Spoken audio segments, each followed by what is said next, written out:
اس دے وہی منادا مدعی چی دے دعوے وہ دعوے کے بعد پھر کیا ہوتا ہے؟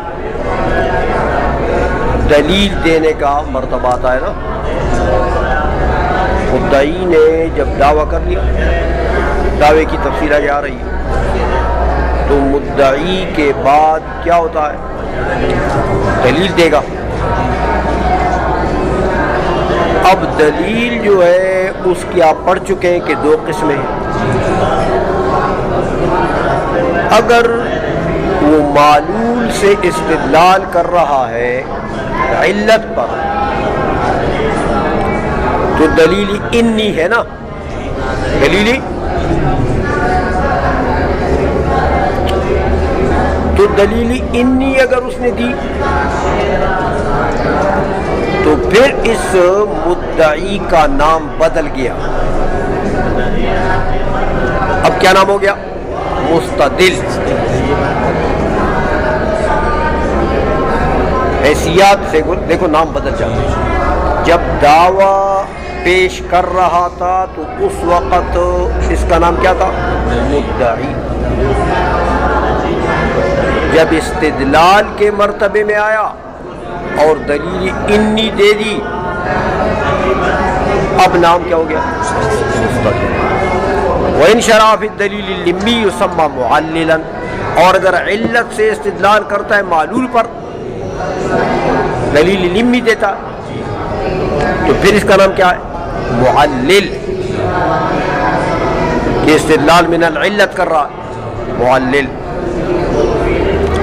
کہتے ہیں یہ تو حقیقی نام ہے اس کے مستدل جب دلیل انی دیتا، معلل جب دلیل لمی دیتا. لیکن کہتے ہیں ایک دوسرے کے معنی میں ان کا اطلاق ہوتا ہے. وہ جو دلیل لمی دے رہا نا اس کو بھی کبھی کبھی مستدل کہتے ہیں،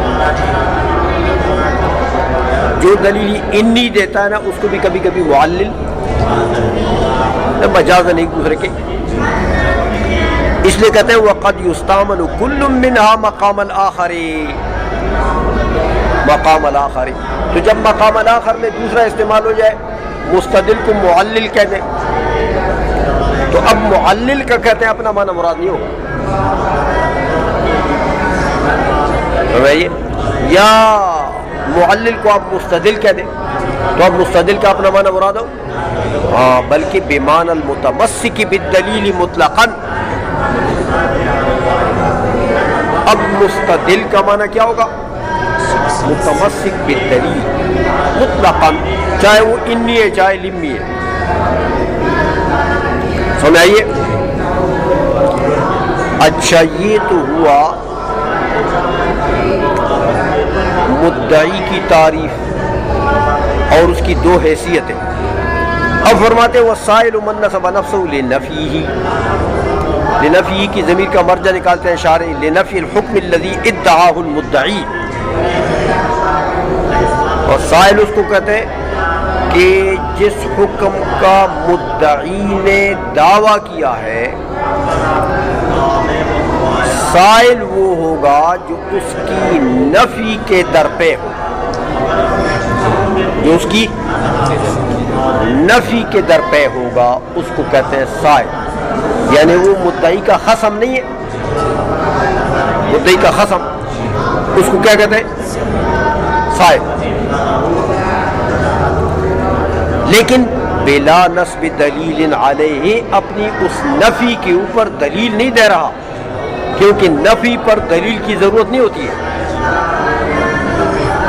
فعلى هذا يصدق على المناقض فقط، لہذا اب صرف جو نقض تفصیلی ہے نا، یہ سائل کی تعریف ہو، نقض تفصیلی جو کر رہا ہے یعنی منع کر رہا ہے، صرف اس پر صادق ہے بس. مانع پر، مناقض بمنا نقض تفصیلی سے جو نقض کر رہا ہے اس کو مناقض بھی کہتے ہیں، یعنی مانع ہے، وہ مانع. سمجھ میں آ گئی ہے؟ تو اس کو سائل کہتے ہیں کہ بھئی تم نے جو یہ دلیل دی ہے نا اس مدعا کے اوپر میں نہیں مانتا، یا دلیل کا جو وہ مقدمہ ہے نا وہ صغرا وہ نہیں مانتا، یا وہ جو کبرا ہے نا وہ نہیں مانتا، یا یہ جو نتیجہ آ گیا نا یہ نہیں مانتا میں، کیونکہ یہ نتیجہ غلط آیا ہے، وہ تمہارے فلاں شکل میں یہ شرائط ہیں اور یہ شرط اس میں نہیں ہے، سمجھائیے؟ تو یہ سب صورتیں منع کی آئی سب نے۔ وقد یطلق علی ما هو اعم، کبھی سائل کا اطلاق ہوتا ہے کس پر؟ علی ما هو اعم، جو اس سے عام معنی ہے اس پر بھی۔ وہ کون ہے عام معنی؟ کہتے ہیں وہ کل من تکلم علی ما تکلم به المدعی، مدعی نے جس چیز پر تکلم کیا، یعنی مدعی نے جو دعویٰ کیا، ہاں، تو سائل اس کو کہتے ہیں جو اسی کے اوپر کلام کرے، اسی کے اوپر کلام کرنے کے اسی پر جرح کرے۔ تکلم کا مطلب کیا ہے؟ اسی کے اوپر جرح کرے۔ جرح کیسے کرے؟ من ان یکون اعم من ان یکون مانعا او ناقضا او معارضا، جرح جو ہے وہ منع کے طریقے سے بھی ہو سکتا ہے، نقض کے طریقے سے بھی، معارضے کے طریقے سے بھی، سمجھ آ گئی ہے؟ یہ صورتیں سب اس سب کو سائل کہتے ہیں، یہ عام معنی ہے اس کا۔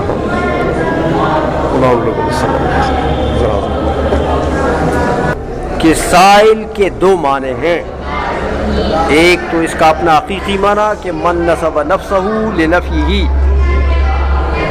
دوسرا اس کا مجازی معنی وقد یطلق، قد کو داخل کر کے یطلق کے اوپر اشارہ کر دیا کہ یہ معنی مجازی ہے، قلیل الاستعمال ہے۔ ہاں، عام معنی جو ہے کہ سائل جو ہے وہ معنی کو بھی کہتے ہیں، سائل جو ہے وہ ناقض کو بھی کہتے ہیں، نقض اجمالی کے ساتھ، کیونکہ معنی جو ہے وہ نقض تفصیلی سے جو ناقض ہے وہ معنی کے اندر آ گیا، معنی اور ناقض بنقض تفصیلی یہ دونوں ایک چیز ہے، آگے آ رہا۔ تو ایک ہے معارض، آپ جانتے ہیں معارضہ کی تعریف آگے آ رہی ہے کہ بھئی وہ مدعی کو یہ کہے کہ تمہارے پاس جو دلیل ہے نا جو تمہارے دعوے کو ثابت کر رہا ہے، میرے پاس ایک دلیل ہے جو آپ کے دعوے کی نقیض کو ثابت کر رہا ہے، تو یہ تینوں جو ہیں ان کے وہ سائل کہتے ہیں، لیکن سائل بمانا مجازی۔ والدعویٰ، اب دعوے کی تعریف کر رہے ہیں کہ دعویٰ جو ہے ما یشتمل علی الحکم، علی الحکم المقصود اثباتہ بالدلیل او بالتنبیہ، سمجھائیے؟ تو ما کا ترجمہ کر دیا شارح نے کہ ایک قضیۃ، ما بمانا قضیہ،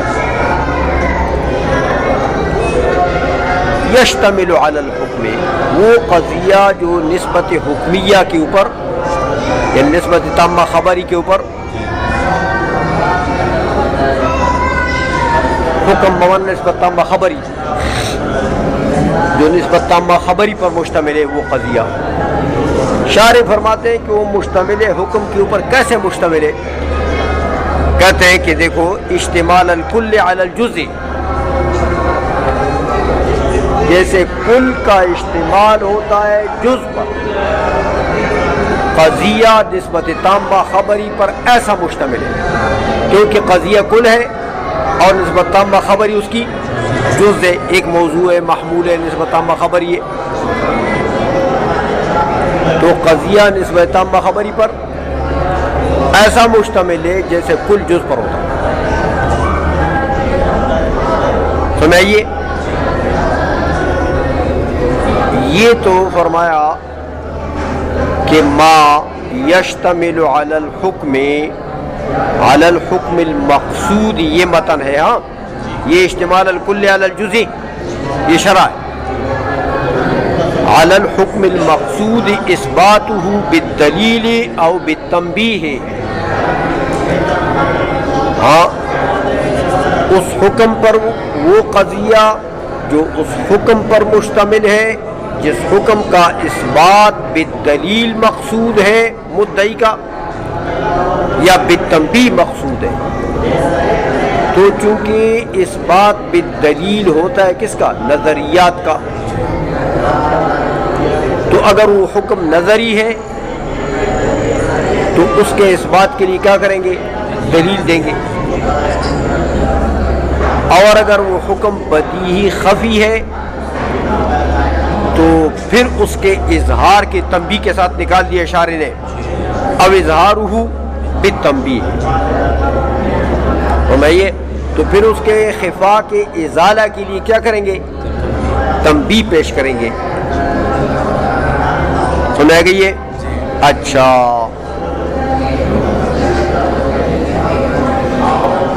کہتے بھائی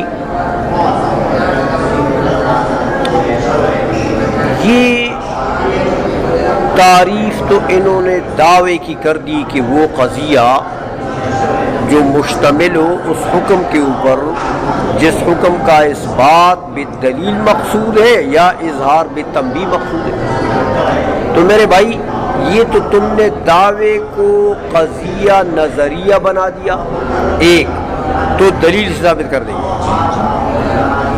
یا وہ قضیہ بدیہیہ خفیہ ہوگا تو پھر تنبیہ سے کریں گے. لیکن دعوے کا حصر تو ان دو قضیوں میں نہیں ہے. دعویٰ تو کبھی بدیہی اولی بھی ہو سکتی ہے. کوئی چیز ایسی ہے جو بدیہیات اولیہ میں سے وہ بھی دعویٰ بن سکتا، اس کا بھی تو احتمال ہے کہ ممکن ہے وہ دعویٰ بنے جو بدیہیات اولیہ میں سے. سمجھ آئیے؟ اسے کہتے ہیں وفیہ. اس میں یہ سوال ہے کہ انہ قد یکون الحکم المدعا بدیہیا اولیا. وہ جو حکم مدعا ہے وہ کبھی تو بدیہی اولی بھی ہو سکتی ہے، تو وہ اس میں داخل ہو گیا نہیں. اس لیے کہتے ہیں یہ قصور اس میں ہے. لیکن جواب دیتے ہیں اس کا کہ وہ یمکن ان یقال، ہاں اس کے جواب میں کہ بھائی یہ تو ناقص ہو گیا، یہ تو دعوے کی 3 قسمیں تھی تو 2 تو اس میں آ گئی ہیں لیکن ایک قسم نہیں آئی ہے. یہ جو اعتراض ہے کہتے ہیں اس کا جواب یہ کہ بھائی بدیہیات اولیہ جو ہے وہ دعویٰ بننے کی صلاحیت نہیں رکھتی. بدیہیات اولیہ میں مناظرہ نہیں ہو سکتا. سمجھائیے کیوں؟ کہ بدیہیات اولیہ جو اظہار حق کے در پہ ہے وہ بدیہیات اولیہ کا انکار کر سکتا؟ مناظرہ نزاع تو جب بنے گا کہ ایک مانے دوسرا نہ مانے، ایک دعویٰ کرے دوسرا اس کی نفی کرے. تو بدیہیات اولیہ کی نفی مناظر کر سکتا ہے؟ نہیں. کون کرے گا؟ مجادل یا مکابر. وہ تو مجادلہ بن گیا یا مکابرہ بن گیا، مناظرہ تو بنا ہی نہیں. سمجھائیے؟ اس لیے یہ قسم ہی نہیں ہے دعوے کی. یہ جو بدیہیات اولیہ ہیں ان میں مناظرہ نہیں ہو سکتا. وہ تو لازماً جو خصم ہے جو سائل ہے اس کو ماننا پڑے. جب مدعی ایسا دعویٰ کرے کہ وہ بدیہیات اولیہ میں سے ہو تو خصم کو ماننا پڑے گا اگر وہ مناظر ہے تو. ہاں مجادل ہے مکابر ہے تو پھر تو مناظرہ ہی نہیں ہے، پھر پرے کرو. سمجھ آئیے؟ اچھا اس لیے کہتے ہیں وہ یمکن ان یقال اذا کان الحکم کذالک، جب حکم بدیہیات اولیہ میں سے ہو تو لم یتحقق المناظرہ، تو پھر تو مناظرہ متحقق ہی نہیں ہوگا. کیونکہ لأنه لم ينکرہ الا مجادل او مکابر، اس کا انکار تو یا مجادل کرے گا یا مکابر کرے گا. سمجھ آ گئی ہے؟ اچھا اب یہ قضیہ جس کو دعویٰ قرار دے دیا، جس کے اندر وہ حکم مقصود بالاثبات ہے، یہ جو قضیہ ہے، کہتے اس قضیے کے نام اعتبارات کی تبدیلی کی وجہ سے تبدیل ہو جاتے ہیں۔ ہمیں آئیے، اس قضیے کے اعتبارات تبدیل ہوں گے تو اعتبار تبدیل ہوگا تو اس کا نام بھی شے ہے، کیوں؟ حقیقت میں شے قضیہ وہی ہے، لیکن اعتبارات مختلف ہو جائیں گے، حیثیات مختلف ہو جائیں گی تو اس کے نام بدل جائیں۔ کہتے دیکھو وَيُسَمَّى ذَلِكَ مِنْ حَيْثُ أَنَّهُ يَرِدُ عَلَيْهِ أَوْ عَلَى دَلِيلِهِ السَّوَالُ، یہی قضیہ اس اعتبار سے دیکھیں، اس حیثیت سے کہ اس کے اوپر سوال وارد ہوتا ہے، یہ محل سوال ہے، تو اس حیثیت سے کیا کہیں گے؟ مسئلہ، وہی قضیہ